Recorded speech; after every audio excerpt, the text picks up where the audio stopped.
So the question is, can you talk more about sort of the initial entrepreneurial process, essentially?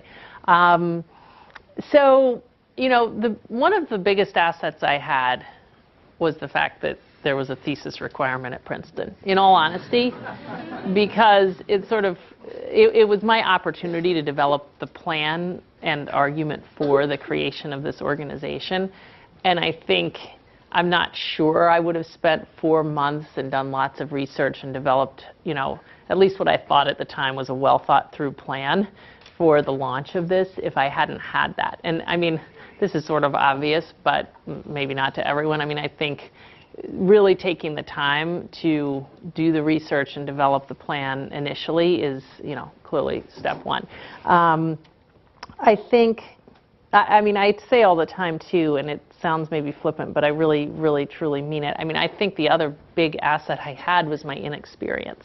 And like, I didn't know what was impossible. And I think there's much to be said for that. And there's also much to be said for experience. But I don't think we would have Teach for America today if I had known at some level more than I knew then. So the point is, embrace your inexperience. Don't be held back by it. It can be an asset.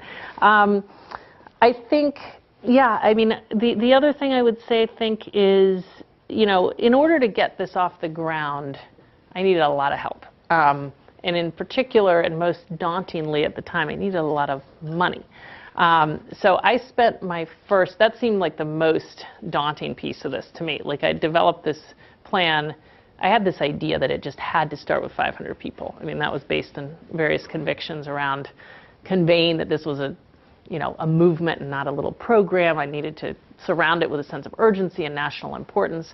But that was going to cost $2.5 million, and where was that money going to come from? So I spent after I got the initial seed grant, I spent from one of those people quoted in the Fortune article I mentioned earlier. And I mean, I just wrote letters to these people blindly. Those people and some other randomly selected corporate executives, like the CEOs of major companies I'd heard from. I mean, talk about the power of inexperience. Some of those people actually met with me. I mean, you know, so just got to embrace the inexperience. But I spent the first 3 months after I graduated from college just trying to get into doors. Of course, this is more challenging than it seems now.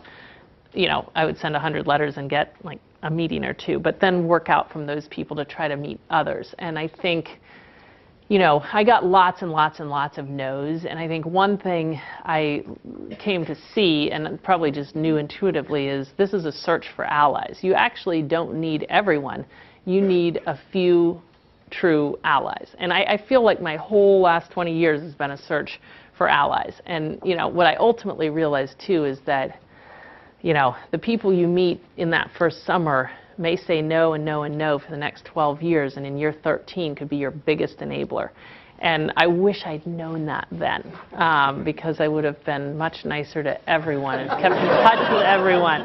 But it really is I mean, gosh, it's just a law of life I've now discovered.